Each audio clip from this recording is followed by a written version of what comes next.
Selon les statistiques les plus récentes publiées par le gouvernement écossais, le nombre d'affaires d'homicide enregistrées par la police a diminué de 15% en 2020 à 2021.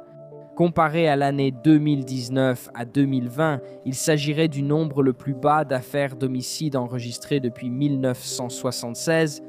Et pourtant, même si la criminalité diminue, l'Écosse compte encore des dizaines d'affaires non résolues qui ont désespérément besoin de réponses. Dans l'épisode d'aujourd'hui, nous allons explorer 4 affaires non résolues et troublantes d'Écosse.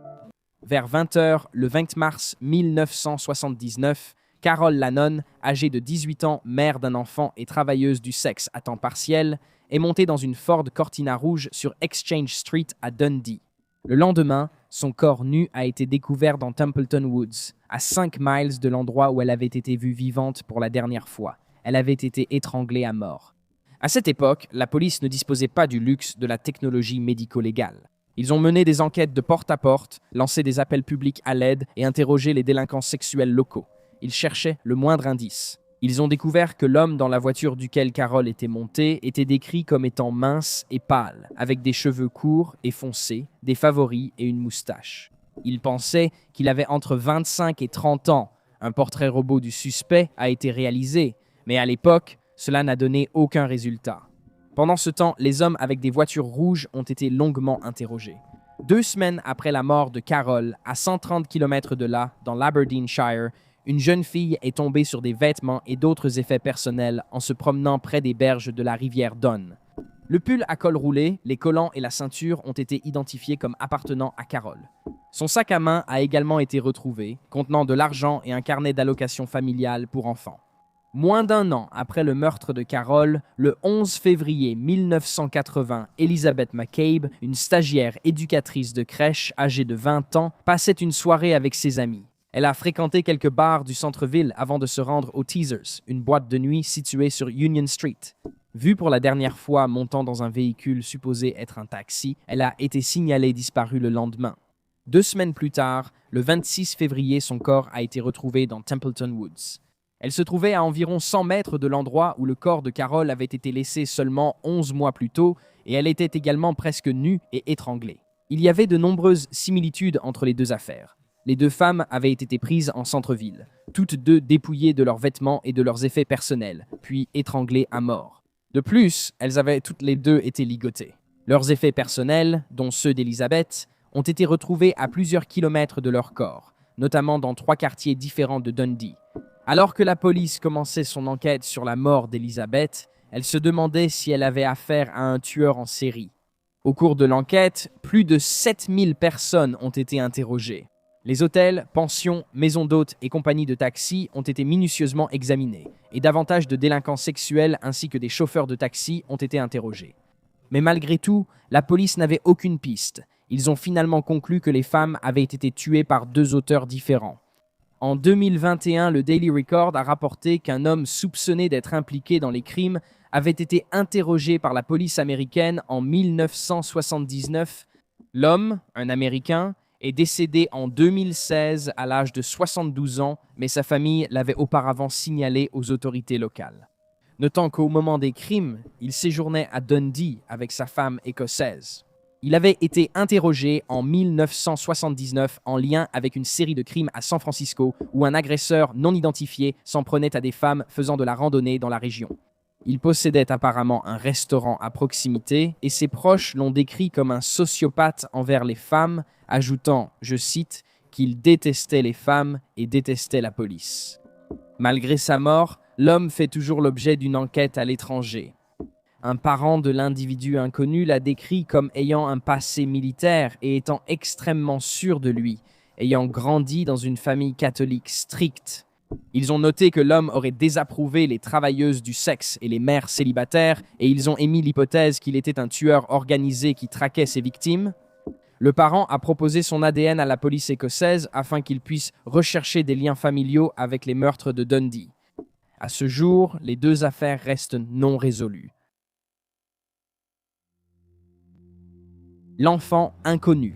Le 23 mai 1971, Ian Robertson promenait son chien le long de la plage de Tayport, à Fife, lorsqu'il a aperçu quelque chose d'étrange dans le sable. Il a d'abord pensé qu'il s'agissait d'une poupée, mais en s'approchant, il s'est rendu compte que c'était un jeune garçon, un tout petit sans pouls. Ian a appelé la police de Fife, qui s'est précipitée sur les lieux. Le garçon a été décrit comme ayant entre 2 et 3 ans, et l'on a d'abord pensé qu'il était mort noyé dans la rivière Tay. Avant d'être rejeté sur le rivage, on a estimé qu'il était resté dans l'eau pendant 2 à 4 mois au moment de sa découverte. Le garçon, surnommé l'enfant inconnu, mesurait 2 pieds et 9 pouces. Il portait une chemise à manches courtes avec une petite poche sur le côté inférieur gauche dont l'étiquette indiquait Achille taille 3. Il portait également une chemise en coton à manches longues, doublée de polaires, ornée de rectangles bleus et de formes ovales. L'autopsie a d'abord conclu que la mort était apparemment due à une noyade, mais cela a changé par la suite lorsque le pathologiste a découvert qu'il était en fait décédé de cause naturelle avant de finir dans l'eau.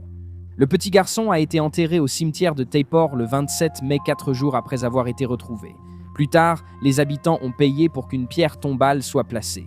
Les enquêteurs ont examiné les rapports de disparition sans rien trouver pour identifier le garçon. Peu de temps après, une enquête nationale sur son identité a été lancée et des recherches approfondies ont été menées. Une théorie avançait qu'il était tombé d'un bateau de passage arrêté de l'autre côté de la rivière Tay. Comme pour de nombreux cas de Jane Doe et John Doe, il y a eu peu de preuves concrètes sur lesquelles s'appuyer au fil des années. Malgré cela, les spéculations ont été nombreuses. Une théorie populaire à l'époque était qu'il était le fils d'une famille itinérante, des groupes qui installaient souvent des camps dans la région.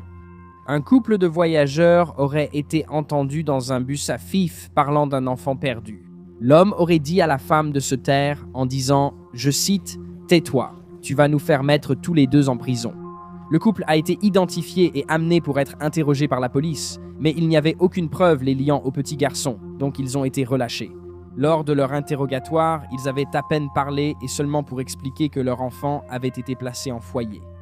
Un ancien détective, Bob Beveridge, qui a travaillé sur l'affaire, pense connaître l'identité de l'enfant, mais il a refusé de donner son nom, déclarant, je cite, « Ce serait dommage qu'il soit identifié maintenant, parce que vous savez quelque chose. » Chaque année, et parfois depuis les 4 coins du monde, des gens viennent assister à une cérémonie spéciale pour l'enfant inconnu à l'occasion de l'anniversaire.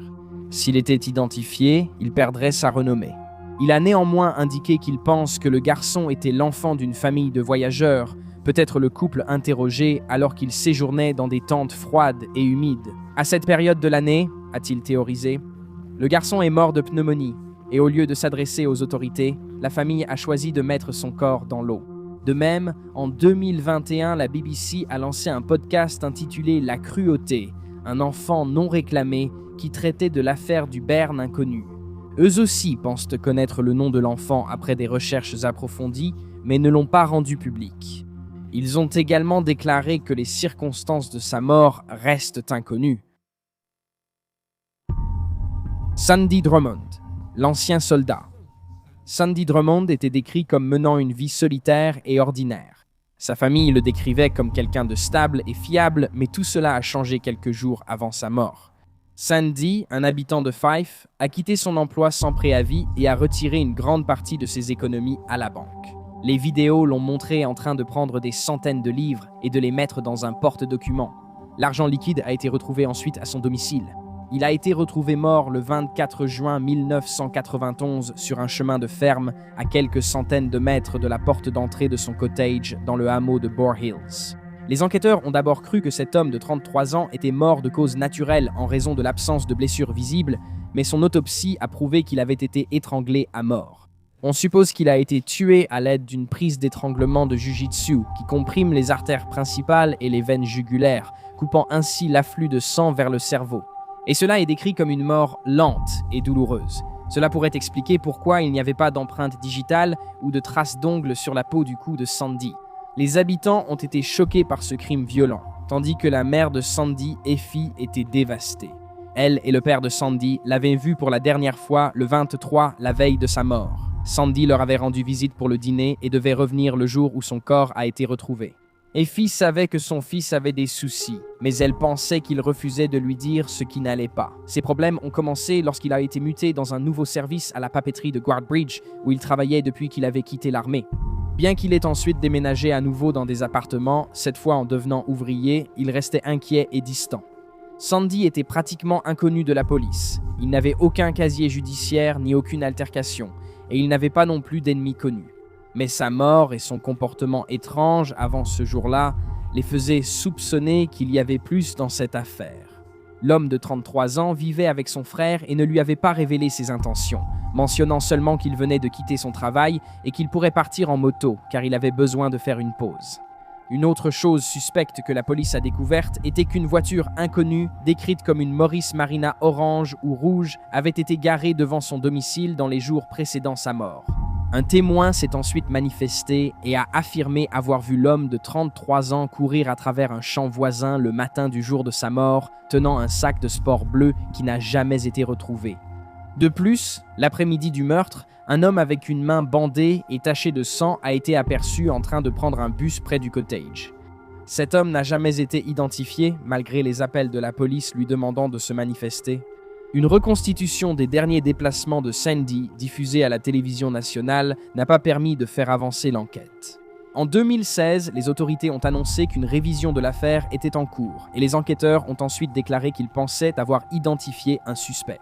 Mais il était déjà décédé et ne pouvait pas répondre à leurs questions. L'affaire de Sandy reste non résolue. Sa mère, Effie, est décédée en 1996. Son frère, Jimmy, a déclaré « Depuis le jour où Sandy est mort, cela a bouleversé la vie de ma mère. Ça l'a probablement tuée à la fin. » Tracy Waters, âgée de 11 ans, a été vue pour la dernière fois le 13 février 1983 lorsqu'elle a quitté la maison pour retrouver ses amis à une soirée disco de la Saint-Valentin dans le club de jeunes de sa ville, Johnstone, dans le Renfrewshire. Lorsqu'elle n'est pas rentrée chez elle ce soir-là, les membres de sa famille se sont réunis pour la chercher, mais comme aucune trace de la petite fille n'a été trouvée, les autorités ont été appelées sur les lieux. Le lendemain matin, vers 8 heures, le corps de Tracy a été découvert. Elle avait été battue et étranglée. Sa mère, Marguerite, a entendu à la radio l'annonce qu'un corps d'enfant avait été retrouvé. Immédiatement, la peur lui a serré la poitrine. Peu après, la police est venue frapper à la porte pour lui annoncer la terrible nouvelle. Les restes de Tracy avaient été abandonnés sous une haie dans le jardin arrière d'une maison sur Shanks Crescent et une partie de ses vêtements avait été arrachée. Les enquêteurs estiment que l'auteur a sans doute été interrompu et mis en fuite avant de pouvoir agresser sexuellement Tracy. En y repensant, Margaret pense que l'agresseur a pu être effrayé par elle ou un autre membre de la famille, car il cherchait à la fillette de 11 ans dans le quartier à ce moment-là. Quelques semaines après la mort de Tracy, le frère de Margaret, Adam McDermott, a été inculpé pour meurtre. 77 jours plus tard, il a été libéré faute de preuves. Personne d'autre n'a été inculpé pour ce crime depuis toutes ces années. Pour aggraver les choses, la police a admis avoir contaminé et autrement compromis des preuves cruciales qui auraient pu relier le meurtrier à la scène du crime. Après la libération de McDermott, il est devenu un paria social, car les habitants pensaient qu'il était coupable du crime. Sa sœur, Margaret, l'a souligné. Bien qu'il n'ait montré aucun signe de violence et n'ait jamais eu de problème avec la justice auparavant, elle n'était pas entièrement convaincue de son innocence. En 2001, à l'âge de 45 ans, McDermott a dit à sa famille qu'il allait récupérer ses allocations, mais il ne les a jamais prises. On ne l'a pas revu depuis qu'il portait un grand sac à dos au moment de sa disparition. Sa sœur a déclaré en 2017 « Il est assez facile de disparaître si on le souhaite ».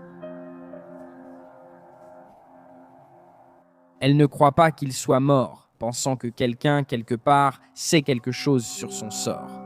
Bien que des équipes de recherche aient cherché la moindre trace de McDermott, aucun signe de lui n'a jamais été retrouvé. Les détectives pensent qu'il s'est suicidé après avoir laissé une note qui indiquait apparemment qu'il envisageait de le faire. Une personne qui connaissait McDermott a déclaré que la note n'exprimait ni remords ni culpabilité, seulement ses pensées du moment. La lettre était datée de la veille de sa disparition. À ce jour, on ignore pourquoi il a été soupçonné du crime. L'affaire de Tracy reste non résolue. Si vous avez des informations à ce sujet ou sur l'une des autres affaires mentionnées dans cette vidéo, vous pouvez contacter Crime Stoppers au 0-800-500-55-1. Et voilà, vous avez les faits. N'hésitez pas à laisser un commentaire ci-dessous avec vos propres réflexions et spéculations et n'oubliez pas d'aimer cette vidéo et de vous abonner pour soutenir la chaîne. Merci d'avoir regardé, restez vigilants, restez en sécurité et on se retrouve la prochaine fois.